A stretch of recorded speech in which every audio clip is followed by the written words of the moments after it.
Mau jadi bisnismen muda lagi cari mobil mewah tapi murah di bawah 200 juta? Honda CR-V 2.4 2012 jawabannya. Halo Sobat Sambut, kembali lagi di mobilbagus.id bersama gua Jose. Nah, hari ini kita udah lama banget nih nggak ngonten stok-stoknya yang ada di Mobil Bagus Showroom. Jadi hari ini kita kedapatan satu mobil istimewa, asik, yaitu Honda CR-V 2.4 ini yang gen ketiga. Kita lihat sekilas, memang mobil ini timeless ya. Mobil-mobil dari Honda tuh entah kenapa desainnya cakep banget. Jadi kita mau applause dulu buat desainernya Honda. Terima kasih ya Honda. Nah, jadi kalau kita lihat sekilas bagian depan nih, headlampnya cukup besar ya. Dan dia menggunakan bohlam proyektor seperti ini, namun masih halogen, belum LED. Kemudian juga di bagian bawahnya, untuk fog lampnya dia ada aksen chrome-nya ya, bulat gitu. Dan sepanjang bagian tengah grillnya, dia ada aksen honeycomb-nya. Jadi menampilkan kesan kayak meskipun mewah, tapi ada sporty-sportinya gitu. Kita lihat di bagian samping ya. Nah, untuk di bagian sampingnya ini bannya profilnya ring 17 inci. Dan kemudian juga untuk di sisi kaca spion dia full elektrik dan auto retract juga. Dan dia ada disematkan kaca lagi, maksud kami lampu sen. Kemudian juga masih di atas ada talang airnya, ada logo CR-V. Handle pintunya berwarna chrome. Dan di bawah ada aksen-aksen kayak side skirt gitu ya, jadi biar lebih manis gitu. Tangki bahan bakarnya tutupnya ada di sebelah kiri. Nah, kalau kita lihat di bagian belakang antenanya masih antena konvensional, belum menggunakan shark fin, tapi di bagian spoilernya di sini ada spoilernya ya. Jadi tuh, kalau kita lihat bagian belakangnya masih cakep ya, keren banget. Jadi dia nggak terlalu polos-polos banget bagian atasnya. Kayak gue suka sih kalau mobil-mobil yang di atasnya dikasih spoiler, jadi lebih manis gitu. Kemudian di bagian tengah sini ada kamera mundurnya dan ada 2 titik sensor parkir di bagian bawah. Kemudian untuk reflektor lampnya biasa ya, kiri dan kanan. Untuk stop lampnya juga unik, dia memanjang dari atas sampai ke tengah sini. Memang belum LED ya, tapi ya keren lah pokoknya. Kita lihat di bagian bagasinya ya. Nah, bagasinya luas guys. Karena mobil ini cuma 2 baris, jadi dia memaksimalkan di bagian bagasi. Jadi di sini ada partisinya juga ya, kalau misalnya kalian mau naruh barang kayak 2 level gitu, jadi bisa nih taruh di sini sama taruh di sini. Nah, untuk ban serepnya dia ada di sini, di balik cover. Dan juga lengkap ya, ada toolkitnya seperti dongkrak dan lain-lainnya. Kemudian juga dia ada power outlet, jadi kalau misalnya kalian mau ngecas sesuatu di sini aman ya, ada power outletnya di bagian bagasi. Oke, kita tutup lagi. Nah, kita lihat bagian mesinnya yuk. Nah, seperti ini ya, dapur pacu dari CR-V 2.4 yang gen ketiga. Jadi Honda ini terkenalnya dengan mesin teknologinya iVTEC, dan dia 2.4 DOHC. Nah, untuk mesinnya ini mampu menyemburkan tenaga sebesar 170 horsepower dengan torsi puncaknya sebesar 213 Nm. Jadi, kalau orang bilang bahwa mobil ini boros, sepadan dengan tenaganya yang badak abis pokoknya. Yuk kita lihat interiornya. Tapi biar nggak bosen, kita bahas interiornya gimana kalau sambil jalan. Oke? Let's go! Nah, kita udah di dalam CR-V 2.4 ini ya. Kita biasa sebutnya CR-V kura-kura. Jadi kita akan driving experience, kalian kayak ngobrolin apakah mobil tahun 2012 ini masih worth it dipakai atau enggak di tahun 2023. Worth it ini kita menilainya banyak aspek ya, mulai dari ergonomi berkendaranya, kemudian fitur-fiturnya, mulai dari fitur safety dan fitur-fitur kayak hiburan dan ya berbagai macam fitur lah pokoknya. Pertama dari posisi berkendara dulu, yang paling enak dari CR-V ini meskipun mobil ini tahun 2012, ya ini memang bisa disebut mobil premium ya pada masanya, karena setirnya ini udah tilt up tilt down dan teleskopik, jadi enak banget nih ngaturnya sama kursinya. Kalau misalnya kursinya ini di sisi driver dia full elektrik nih, memang tapi untuk penumpang depan tidak elektrik ya. Jadi dia elektriknya di sisi driver, tapi ini enak banget karena elektriknya ini lengkap ya, bisa naik turun, bagian sandaran sama joknya. sama bisa maju mundur. Bagian speedometernya sudah pasti ya, bagian RPM sama kecepatannya dia analog, tapi MID-nya di tengah ini dia udah full digital. Kemudian yang gue juga suka di bagian AC-nya, dia AC-nya ini ya, tampilannya digital meskipun masih ada perpaduan tombol-tombol. Nah, dan untuk bagian tengah sini dia ada storage untuk naruh kacamata ya. Dan untuk kaca spion tengahnya sudah di night view. Kemudian juga untuk sisi sun visor-nya dia lengkap, ada vanity mirror namun tidak ada lampu. Mobil ini belum ada ininya ya, audio steering switch, dan ini generasi ketiga, bagian terakhir ya sebelum di facelift ke generasi keempat. Jadi ini benar-benar tahun 2012 akhir nih, kan yang generasi keempat juga mulainya dia startnya di tahun 2012 ya.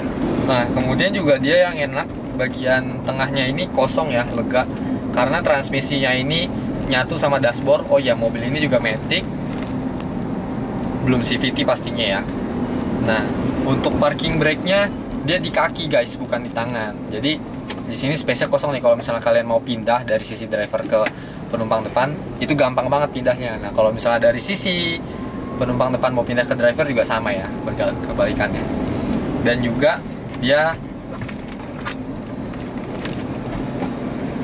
juga di drivernya ini dan penumpang depan ada armrest-nya ya, jadi enak banget, kita bisa berkendara sambil chill gitu. Oke, kita akan tes kaki-kakinya juga. Jadi ini kita akan masuk komplek dan kita lihat polisi tidur nih. Kita mau tes. Masih enak, nggak keras bantingannya, cukup lah. Kalau misalnya kita lewatin jalanan Garata juga bantingannya teredam dengan baik ya, kaki-kakinya masih enak banget. Walaupun memang kita sering mendengar desas-desus bahwa Honda ini lemahnya di kaki-kaki gitu. Sebenarnya juga kalau misalnya kaki-kaki itu tergantung pemakaian juga ya. Kalau misalnya jorok nih makanya, kalau misalnya ada jalanan berlobang di gaspol terus ya, mau mobil apapun itu juga, kalau bukan khusus off-road ya bakalan cepet habis umurnya gitu.